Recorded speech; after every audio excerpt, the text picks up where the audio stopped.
Halo everyone, perkenalkan nama saya Herlina Veronica dari Prodi S1 Akuntansi. Oke, dalam video kali saya akan membahas metode SMART kalian sebelumnya. Pernah mendengar tentang metode SMART? Jika belum di sini, saya menjelaskan metode SMART tersebut. Tonton sampai selesai ya, terima kasih.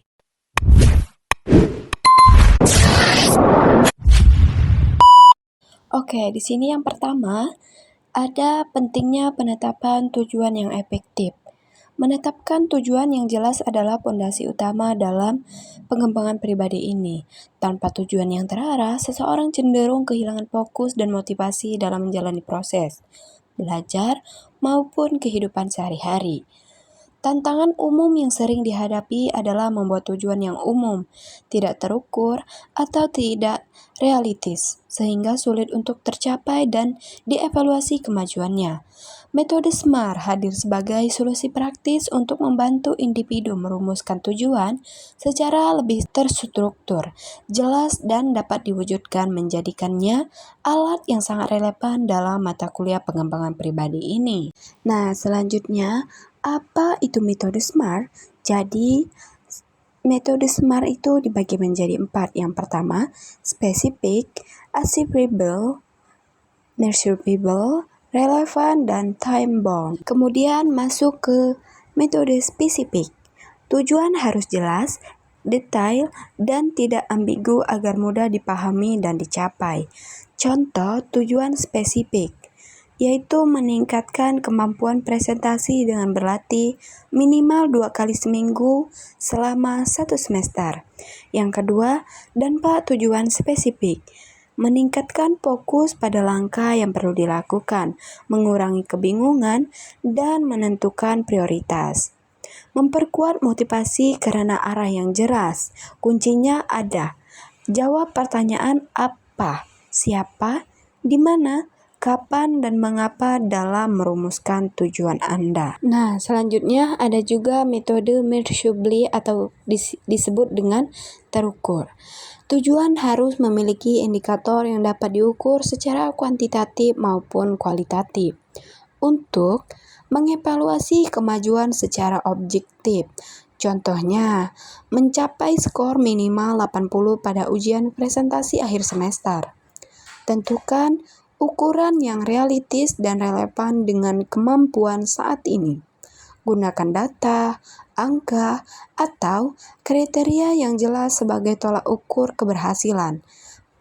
Kemudian, pemantauan berkala membantu menjaga motivasi dan arah pencapaian tujuan. Kemudian ada juga achievable atau disebut dengan dapat dicapai. Tujuan harus realistis, menantang, namun tetap dapat diwujudkan sesuai kemampuan dan sumber daya yang dimiliki. Contohnya, mengikuti kursus public speaking yang tersedia di kampus dan menghadiri minimal 75% sisi selama 1 semester. Faktor yang mempengaruhi pencapaian, sumber daya yang tersedia, waktu dan jadwal yang realistis, kemampuan dan keterampilan saat ini. Tujuan yang terlalu mudah tidak mendorong pertumbuhan, sedangkan tujuan yang terlalu tinggi dapat menurunkan motivasi. Nah, selanjutnya relevan. Tujuan harus sesuai dengan kebutuhan, nilai, dan prioritas pribadi agar bermakna dan memotivasi. Contohnya, meningkatkan kemampuan presentasi untuk mendukung karir di bidang komunikasi. Keselarasan tujuan dengan visi jangka panjang memastikan energi dan waktu tidak terbuang sia-sia. Tujuan yang relevan memperkuat komitmen karena Anda tahu mengapa tujuan itu penting bagi diri sendiri. Nah, selanjutnya lagi, di sini ada time bound atau berbatas waktu. Tujuan harus memiliki batas waktu yang jelas agar tetap fokus dan disiplin dalam prosesnya. Definisi tersebut, tetapkan kapan tujuan harus tercapai. Tanpa deadline tujuan mudah tertunda. Contoh, mencapai kemampuan presentasi yang lancar dalam 3 bulan ke depan. Dan Pak deadline, meningkatkan motivasi, mendorong pengelolaan waktu yang lebih baik, dan mencegah prokrastinasi. Tipsnya, bagi batas waktu besar menjadi milestone, mingguan, atau bulanan agar lebih terkelola. Contoh penerapan metode SMART. Yang pertama ada specific dan measurable. Berlatih, presentasi minimal 2 kali seminggu, target nilai adalah 80.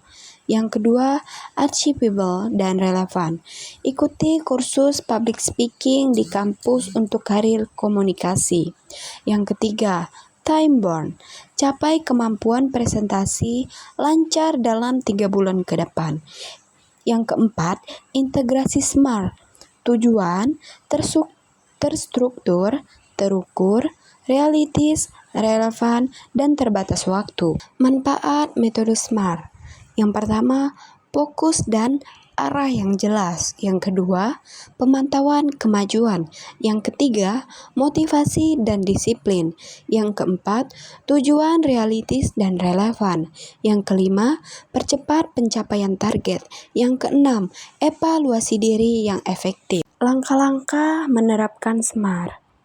Identifikasi tujuan utama yang ingin dicapai. Rinci tujuan menggunakan kriteria SMART secara detail. Buat rencana aksi berdasarkan tujuan SMART.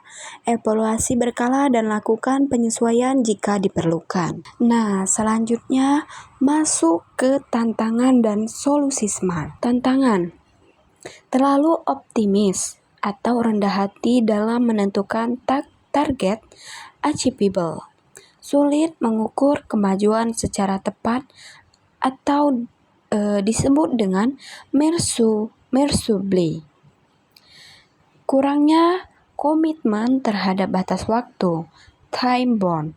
Tujuan kurang relevan dengan kondisi saat ini. Studi kasus SMART dalam aksi. Reza, mahasiswa komunikasi semester 4, merasa kesulitan tampil percaya diri saat presentasi. Dengan metode SMART, ia menetapkan tujuan. Dalam 3 bulan, saya akan meningkatkan kemampuan presentasi dengan mengikuti kursus public speaking di kampus, berlatih 2 kali seminggu, dan meraih nilai minimal 80 pada ujian akhir. Hasil, Reza berhasil meraih nilai 85 dan dipilih sebagai presenter terbaik di kelasnya. Pelajaran, tujuan yang spesifik, terukur, dan berbatas waktu mendorong komitmen nyata dan hasil yang luar biasa. Rangkuman kunci, metode SMART membantu membuat tujuan lebih jelas dan terukur. Jaga keseimbangan antara tujuan yang menantang dan realistis. Pengelolaan waktu sangat krusial untuk keberhasilan pencapaian tujuan. Tujuan tanpa rencana hanyalah sebuah harapan atau indiseng aksuperai. Thank you for watching my video until then. Don't forget to apply and practice what you have learned at home. I am Herlina Veronica. Andy would like to say goodbye. Once again, thank you very much. Please feel free to ask questions or share your experiences in using the SMART method.